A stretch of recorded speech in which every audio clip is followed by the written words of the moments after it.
Good morning and welcome to this week's business updates. So we're going to start this week by looking at UK retail sales, which have declined, probably no surprise.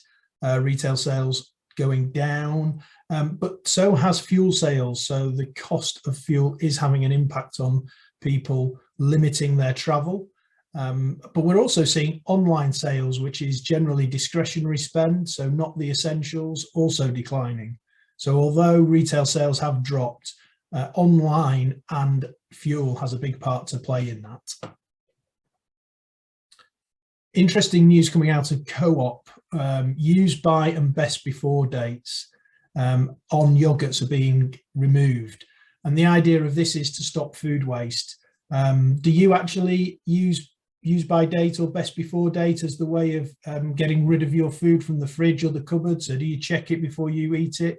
Or do you smell, taste, look to ensure it's fine? Because a lot of food can still be eaten post best before and use by dates. They're just a guide. And actually 70% of food waste happens in homes where people throw away food that's past the date. That doesn't mean it's still not edible. So what could you do to change your habits at home? And the Co-op are helping by actually removing the date, so therefore you have to think about it. And how does that affect your business? Do people buy milk for the coffees and teas and throw it away even though it's still more than adequate for the job? Are there anything else that you could change the habits of so you're not increasing your waste, in fact reducing it? Here's an interesting one. Shout out to David O'Brien, because the oil shortage, it's probably now about 6 weeks since he first raised this. So David ahead of the curve as ever. But sell. Do you sell everything you can as quickly as you can, not worry about your wider consumer or customers? Or do you limit your sales so that everybody can have something if you've got short supply? Here we see cooking oil, obviously shortage because of the crisis in Ukraine, and supermarkets have taken an early decision to limit the sales of cooking oil to their customers, rather than what we had 2 years ago, if we can remember back to those empty shelves of toilet rolls and other items where they just sold out what they had, didn't think about the wider public and their customers. And it does have an impact, because if you've got a regular customer who turns up to buy an item and you've sold out because you knew it was going short supply and you didn't limit supplies, then it does have an impact on that customer and their perception as you as a business. So I think this is not just about ensuring everybody has the cooking oil they need at home. It's also about ensuring that everybody who comes into stores is able to fill their baskets where possible, and not losing that customer to another business who can fulfill the order. Because as we all know, as soon as somebody goes to a different business to fulfill the order, then you've lost that customer, and the likelihood of them buying more from them and less from you over time will increase. So service levels, following on from that in some respects, but service levels.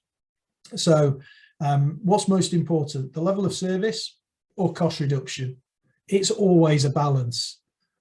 There's no right answer except when you get it wrong, and then it really is a problem.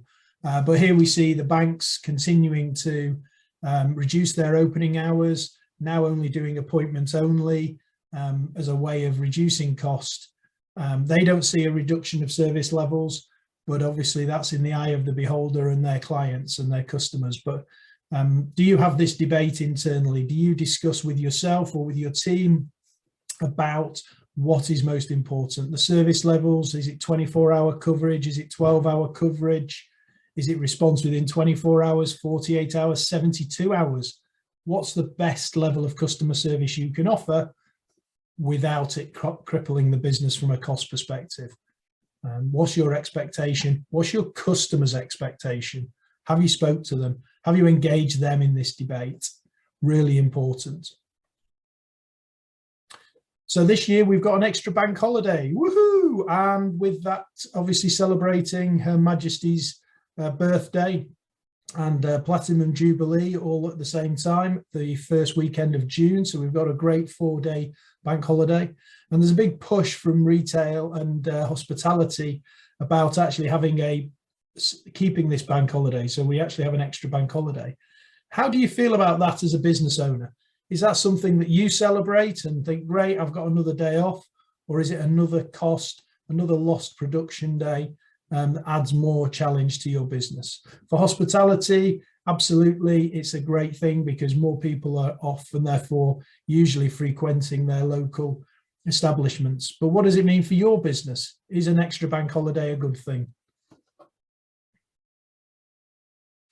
So we've seen it all in terms of the home gym and the equipment that you had, the Peloton that absolutely flew at the start of lockdown. And I've now been reading about Vahar. Vahar is a mirror. So have a look at this. So a mirror in your home to do your exercise in front of, so you can watch yourself sweat and burn. And the reality of something like this is a bit like Peloton when it first came out. It's not for everybody. In fact, they'll be targeting, I think it's £1,000 to buy the original mirror and then a monthly subscription so you can get the on-screen images. But this is about early adopters and laggards, and early adopters and innovators, not laggards, not people at the end of the buying chain. And this is interesting for your own business. So do you target everybody within your avatar, or do you actually look to those who are more likely to make the early decisions, those that buy into new opportunities, not the followers and not the laggards, those people who they're in the majority, but they won't buy it until they see other people buying it. They won't buy it until other people have proven that it works, and it's probably the price has come down as well. So are you targeting early adopters and the innovators in your customer avatar? Do you know who they are? Do you know how to target them? Because Vahar will be targeting those people who want to be ahead of the curve. They want to be able to show off the fact that they are buying something that nobody else has got.